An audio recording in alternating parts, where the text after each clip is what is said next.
Conversation like with the coaching staff for you? Maybe emotionally, was it surprising? Was it not surprising? How did you feel about it? Um, How does a 28-year-old in their prime go from the second or third best player on an NBA title team to being taken out of the starting lineup in less than 18 months? That is the reality for Andrew Wiggins and other NBA players in the 2024 season. We're going to look at a few players who had hype and excitement in previous seasons to now seeing themselves lose minutes in the rotation, or they're just on the bench permanently. AJ Griffin of the Atlanta Hawks has seen a big minute decrease this year. He was the 16th pick of the 2022 draft, and he went from getting about 20 minutes per game in his rookie year to only seeing about 10 minutes this year. He's gotten multiple DNPs and is now away from the team. Last season, he basically forced his way into the rotation with his three-point shooting and shot creation after not getting much playing time early on. So what's going on this year? Well, there's a logjam on the perimeter in Atlanta. DeAndre Hunter, he's their starting small forward. They recently re-signed him to a multi-year deal. Saddiq Bey is a 40% three-point shooter. Bojan Bogdanovic, he's a better scorer than AJ off the catch and off the dribble. He has a tighter handle with the ball. He can run pick and rolls. Even 37-year-old Wesley Matthews is getting rotation minutes over him. Plus, Atlanta is a bottom 10 defensive team. You can't have too many lineups with AJ Griffin, Trae Young, and Saddiq Bey. You gotta mix and match those unreliable defenders. It's kinda crazy that AJ is 0 of 14 from the field in his last 3 games, but I wouldn't worry too much. He just turned 20 years old and is still developing his game on offense. There's a lot of confusing things going on with the Lakers, but Rui Hachimura's minutes is one of them. Now, Rui isn't getting benched with the Lakers, he's still getting playing time, but it's not consistent and you never know when he'll go an entire quarter without playing. Rui will go from barely playing against Indiana in the tournament finale, then he'll get 30 minutes against Dallas, then against the Knicks he plays 17 minutes and goes long stretches without even touching the court, and he only started against Minnesota because LeBron was out. There's 4 issues I see with Rui and the Lakers. Number 1, him and LeBron basically play the same position on defense. There's gonna be defensive issues against the good teams. LeBron's one of my favorite players to watch, but he does not want to move out of the corner on defense, especially early in the game. Rui on defense, he's too slow-footed to guard threes, and not someone you want chasing around screens either. Number 2, Rui has to compete with a bunch of role players who do 1 or 2 things better than him. The thing about the Lakers role players is, they're pretty good at one thing, but either terrible or below average at everything else. Yeah, maybe Taurean Prince gets too many minutes here and there, but he has to play because he's their second best shooter on the wing. Number 3, Darvin Ham doesn't really know what to do with Rui. I have no idea why he plays Rui at center at random points of the game. And number 4, Rui has a bad case of tunnel vision. After he takes a couple of dribbles, he's gonna shoot, and he's gonna miss guys that are open. He had a couple of horrible shots in that Chicago game. Add all of that up, and you have an obvious trade piece for next month. I know he could probably be used better, but if Rui could just guard small forwards while LeBron guarded the corner, he'd have a more defined role. Bones Hyland went from seeing 20 minutes a game as a backup point guard on the Denver Nuggets a year ago to not seeing the floor at all on the LA Clippers. What happened? 2 weeks after the James Harden trade in November, a report came out that Bones Hyland would be removed from the rotation. He went on Twitter to say that's not true, but it's been pretty much correct since that day. I know he's dealing with a right knee issue, but outside of garbage time minutes here and there, he has not played much.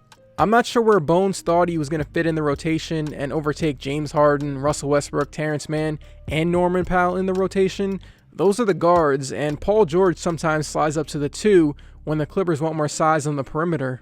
There just isn't a spot for him in the rotation unless there's an injury or someone is playing awful. Now, he's a decent three-point shooter, but he's barely 170 pounds, so you can out-physical him. He can only guard one position. He doesn't provide anything the Clippers need since they got Westbrook and Harden. At the moment, they don't need a heat check guard off the bench. They have plenty of guys that can take shots. I would not be surprised if Bones is a trade piece eventually. Donovan Mitchell and Davion Mitchell going head-to-head. These 2 guys, friends off the floor. Off nice! Davion Mitchell was the Sacramento Kings' first-round pick in the 2021 draft. They took him with the 9th pick. After a head-to-head matchup with Davion, Donovan Mitchell said his defense is as advertised. He was the best defensive player on the Kings. If you remember that Warriors-Kings playoff series, the Warriors won, but there were times where Steph Curry had issues creating space from Davion. But going into the year 2024, Davion Mitchell is basically an afterthought in the Kings rotation. For most of the season, he's been losing minutes to Keon Ellis, a guy on a two-way contract. Davion's only been getting minutes here and there because of injuries. What are Davion's problems? It's on offense. He's not really a playmaker for his teammates. He's a below-the-rim finisher and can't finish his layups over length. A way to get around the fact that you are a small guard in the NBA is having a floater or a scoop shot, but Davion doesn't have that great of a touch with either hand around the rim, and not only does he have problems finishing at the rim, he's shooting below 30% from the three-point line this year. You just are not getting on the floor much as a small guard if you can't make threes or finish at the rim, especially on a team like the Sacramento Kings, a team that's trying to win with their offense and get up a bunch of threes. I'm not sure what the Kings do with him because he has no real trade value right now, so they just have to hope he can start making his shots again and get back to what he was 2 years ago. The Aleksej Pokusevski experiment in OKC is over. You can see right here from his minutes per game, he was basically a 20-minute per game player for 3 years in a row. He was a starter, played in closing lineups, but this season he can't get on the court unless it's garbage time. So why is he out of the lineup? There are two things I can point out. Number one, the OKC rebuild is over and there's not much time for development minutes. Number two, Chet Holmgren basically took Poku's spot as the 7-foot unicorn. The Thunder are trying to win and win playoff rounds, and when you have a team trying to win, the only thing that matters from a roster construction standpoint is how do we get players that fit around our core 2 or 3 players. Their core is Chet Holmgren, Shea, and Jalen Williams. How do you make them better? Poku does not make them better. If you remember the hype around Poku, everyone was excited about him because he's this 7-foot skinny guy who can play from the perimeter, he can be a playmaker. OKC moved up to get him in the draft, and if he turned out to be good, you can mix and match a bunch of different lineups because of his versatility. And he was somewhat productive before an injury sidelined him for the second half of the season. There was still excitement around him. I remember people saying last fall, oh hey, I wouldn't be surprised if he's untouchable in OKC going forward. You can look at this old tweet from a guy who covers the team for The Athletic. He said Poku is untouchable with names like SGA and Chet. Combine that injury he had with OKC getting better, there's not going to be much playing time for him. He's still a project player. I never thought he was that good. It felt like a meme that people tried to will into existence. You can't be 7 feet tall and that unreliable as a finisher and expect to get minutes. He just can't impose his will at the rim like you want him to. I do wonder if another team will sign him because his contract in OKC ends after this season. Bol is still getting contracts, so I don't see why Poku can't get one. He did have moments, but nothing sustainable. Let's talk about another Oklahoma City Thunder player losing minutes, Josh Giddey. If you've been watching these OKC games, you're seeing Giddey get subbed out at random times with the starters.